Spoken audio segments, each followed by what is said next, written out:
to Zimbabwe to tell you what's happening. Zimbabweans waited for hours to vote yesterday as the country's general elections were held throughout Zimbabwe with 12,000 polling stations to elect the president, legislators, and councillors to steer the ship of the southern African nation for the next 5 years. The voters said they were hungry for change from economic chaos, while the opposition leader Nelson Chamisa has accused the governing Zanu-PF government of plunging the country into crisis by rigging the election. Now, President Emmerson Mnangagwa is seeking re-election after a first term during which runaway inflation, currency shortages, and sky-high unemployment left many Zimbabweans reliant on dollar remittances from relatives abroad to make ends meet. Now, joining us this morning for an update on the polls is Zolisani Nkube, a Zimbabwean journalist. Good morning, Mr. Nkube. Thanks for joining us. Good morning, good morning, good morning. Welcome to Zimbabwe. All right, we've been waiting for the Zimbabwean elections for weeks, maybe even months, because there's been so much talk, so much energy being built towards the elections. Nelson Chamisa, of course, has had his own trying times in the build-up to the elections. Give us, latest details as to how it has been, since the voting started. Well, as you know, officially, voting was supposed to end yesterday at 7 p.m. evening. But I can tell you that about 30% of the country is still voting up to this time around. There are some areas which will start voting this morning because the Zimbabwe Electoral Commission could not distribute enough voting material to those areas. And in the end, they had to postpone, or extend the voting period. By and large, in those areas where voting is ended, they are now counting. They began counting votes, and according to what we are reading from the tweets from Nelson Chamisa, he claims that he could be in a driving seat or so far, although it would be too early to make a conclusion as to how the votes will end. But he claims that he is in a driving seat, especially in areas where Zanu-PF had a strong presence during the previous elections. I'm talking about areas in the Matalan region, as well as in some parts of Matalan Central Province, which are predominantly Zanu-PF strongholds. All right.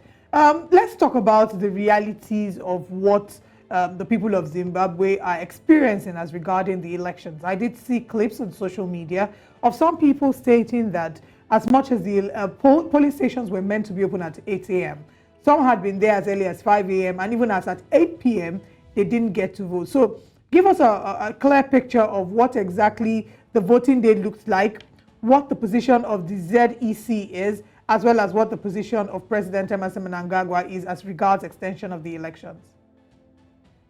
Well, it's true. Voting was supposed to start yesterday on the 21st of 23rd of August, but in some areas, voting is starting this morning at 7 a.m. because the Zimbabwe Electoral Commission, ZEC could not provide voting material to those areas. Then secondly, in some areas, voting began deep in the night. I'm talking of some voted around 12 midnight, some 1 a.m. they were beginning to vote, and they're supposed to end by midday today. So really, people waited patiently to exercise their right to choose leaders of whom they want. So the president issued an extension of the voting period. He says that this is to try and afford Zimbabweans an opportunity to decide who could be their leader. Peacefully, the process has been so far. People are not fighting. There's less violence. But there's one issue which is very becoming a concern to many voters. There has been silent intimidation from state agencies who are allegedly sitting, just outside the polling station, getting down the names of people who would have voted, asking them who did you vote. This, they believe, is being used or being prepared to as a tool to retaliate. Those people who would have voted against the ruling party. But by and large, people have come out in numbers. They want to exercise their right and also decide the fate of Zimbabwe in the coming 5 years.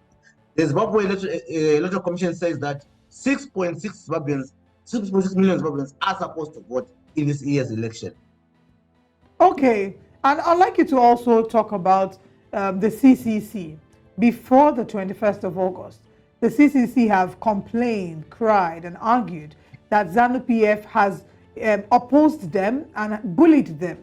There have been times where there were conversations about the CCC trying to meet and how, you know, they would give reports, they would give a police notice 2 weeks before the day of their meeting, but they were not allowed to meet, they were not allowed to do campaigns. Do you think that this in any way influenced the turnout and the support that the CCC received at the polls? Well, as of yesterday evening, Nelson Chamisa, the leader of the CCC, he says that he believes Zanu-PF wants to rig these elections.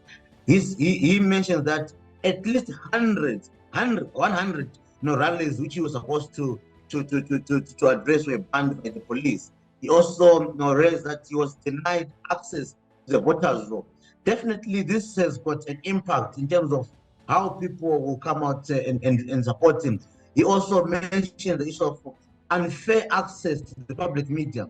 According to the law in Zimbabwe, political parties are supposed to be given free and equitable access by the state media to air their views. But alas, in Zimbabwe, the issue has been different in terms of that. The opposition is denied that right. The opposition in Zimbabwe is not afforded the same right as the ruling party, and this has been an issue which Chamisa is raising this election as a point of dispute.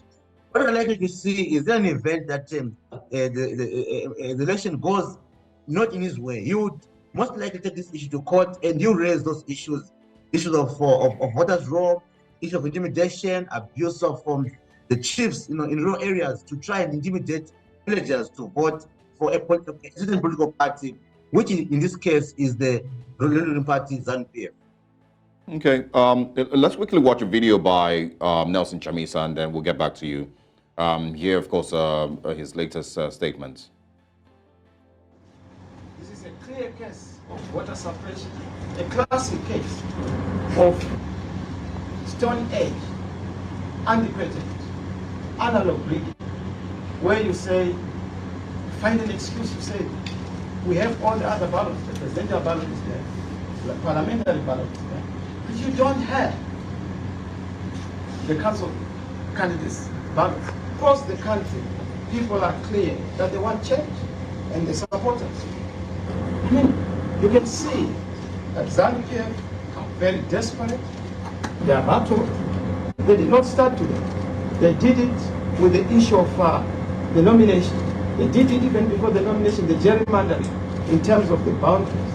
They did it even with double candidates, connivance to impose double candidates in the Triple C.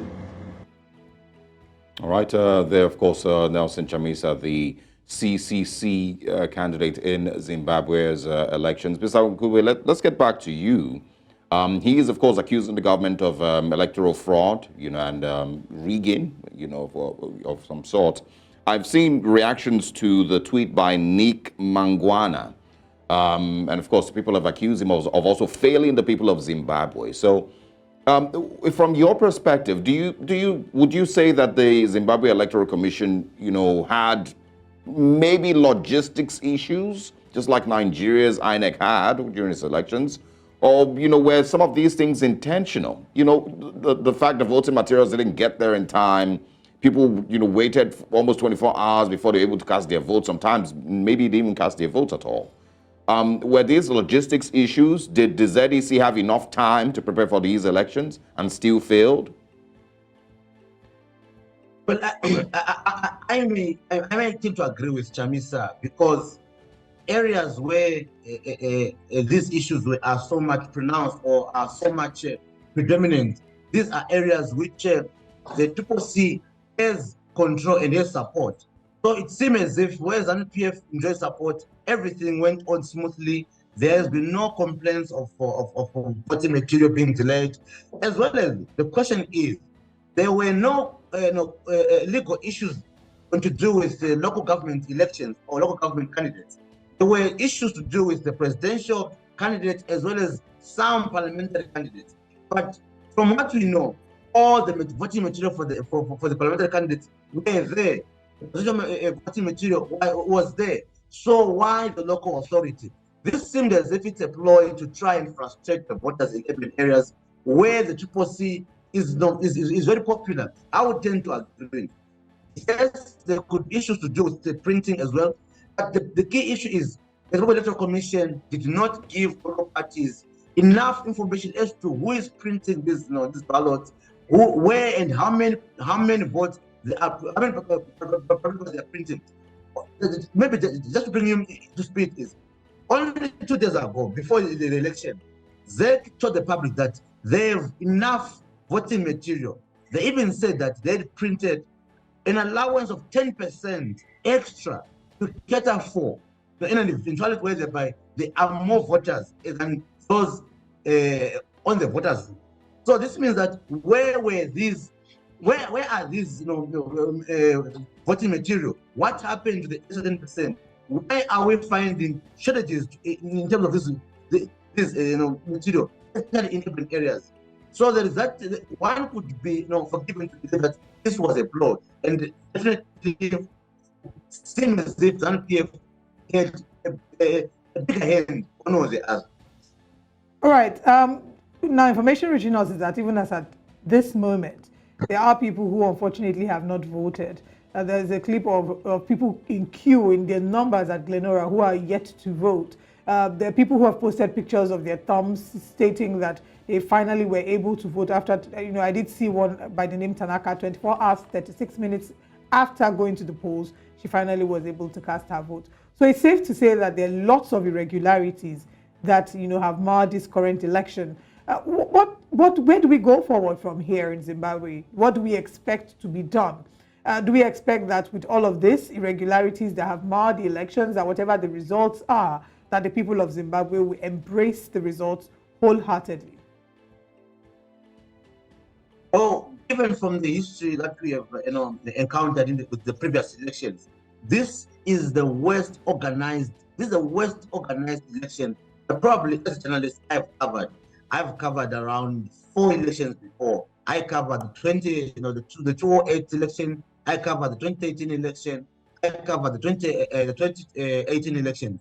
This was the most disorganized election that I've ever seen, because the issue is the number of issues that are being raised are so many to ignore.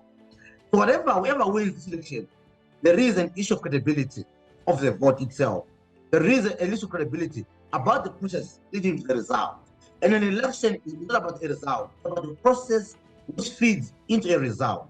So these issues are going to be a matter of debate. And as you know, Zimbabwe's economy is driven by politics.